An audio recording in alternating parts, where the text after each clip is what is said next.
Something dramatic just shook the political ground in South Africa. President Cyril Ramaphosa has just found himself at the center of a massive political storm, and this time the Democratic Alliance may have just dealt a blow that could change the country's future forever. What looked like a quiet political strategy happening behind closed doors has suddenly been brought into the light, and the reactions are explosive. According to reports, Ramaphosa's secret plan regarding the formation of the National Government of National Unity or NGNU was not just secret. It may have been far more calculated than anyone realized. And now, after the Democratic Alliance dropped a major bombshell, the country is watching with wide eyes, shocked to see what could be the beginning of a dramatic unraveling.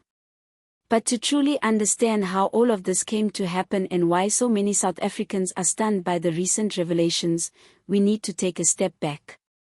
Let's rewind a bit and look at how we got here. After the 2024 elections, which delivered some of the most divided results South Africa has ever seen, the African National Congress or ANC found itself losing much of the dominance it had held for decades. The public's growing frustration with corruption, slow service delivery, and economic decline had finally caught up. The ANC could no longer govern alone. For the first time in South African democratic history, the ruling party had to negotiate a new kind of government, one that would involve cooperation, partnerships, and potentially uncomfortable compromises. The idea of a government of national unity was brought forward. The concept was meant to bring together various political parties to stabilize the nation. On the surface, it sounded like a fair and responsible move.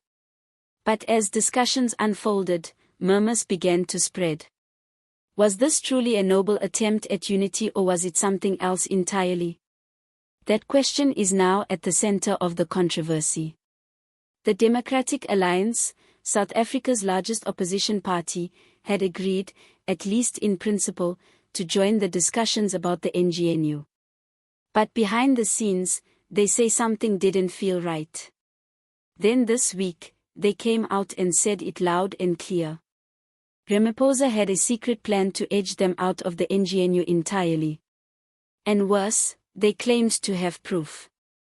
According to sources within the DA, Ramaphosa and close allies within the ANC were allegedly working on a strategy to publicly include the DA in discussions while privately preparing to sideline them from meaningful influence.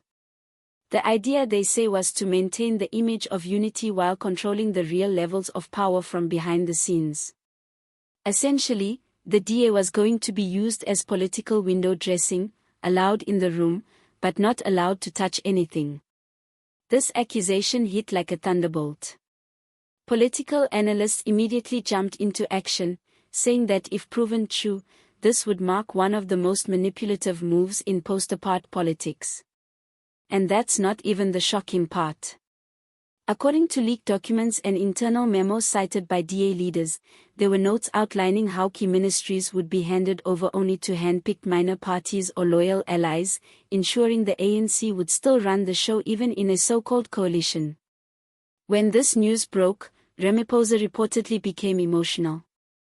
During an emergency press briefing, he appeared visibly shaken. Some reports even described him as holding back tears. But was it guilt, pressure, or frustration?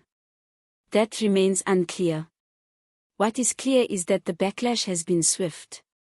The DA is now calling for a full parliamentary investigation into the matter, and several other parties have expressed concern about their own role in this supposed plan. The economic freedom fighters, while usually critical of both the DA and the ANC, have called this yet another example of betrayal in broad daylight. Action SA called for greater transparency and warned that public trust in coalition talks is crumbling fast. Ramaphosa, on the other hand, has denied the accusations. He says the discussions around the NGNU have been honest, inclusive, and focused on national progress. But with leaked documents now circulating online and whistleblowers reportedly coming forward, it's becoming harder and harder to contain the narrative. This entire situation now raises urgent questions about the future of South Africa's political structure. If the government formed under the NGNU is based on deception, how long can it last? And if trust is broken between major political players even before the government is formed, how can they work together effectively afterward? Many observers now believe that this could be the beginning of the end for the current NGNU idea. If the DA refuses to participate and if other parties follow their lead, the ANC might be forced to seek partnerships with smaller or more extreme factions. That in turn could destabilize the already fragile economy, spook investors, and lead to more unrest in communities already battling high unemployment and poor service delivery. On the other hand, some analysts say this might be a necessary shake-up. They argue that for too long South African politics has operated in the shadows with backroom deals and informal alliances shaping outcomes more than public debate. If this latest scandal forces everything into the open, maybe the country will benefit from the transparency. And this time the problem isn't just the opposition, it's credibility, it's trust. It's the sense that even now, after all the promises of change, the old ways of doing politics haven't really gone away.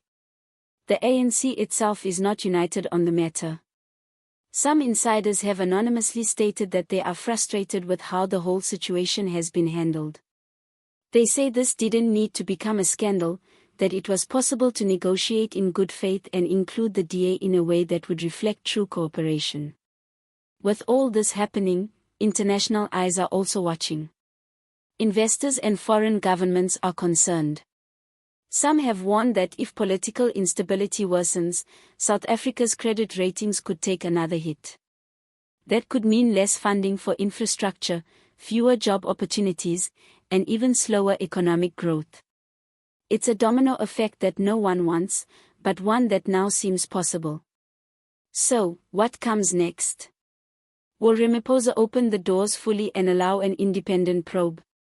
Will the DA double down and release more evidence? Will smaller parties pick sides or walk away entirely? Every hour that passes brings new updates, new rumors, and new reactions.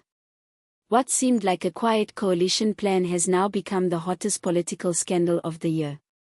And so as the drama unfolds, we'll be right here keeping you updated and digging into every detail. What's your take on all this? Do you think Ramaphosa was playing a long game behind the scenes, or is this all just exaggerated for political gain? We want to know what you think. So be sure to share your thoughts in the comments section below. Let your voice be heard.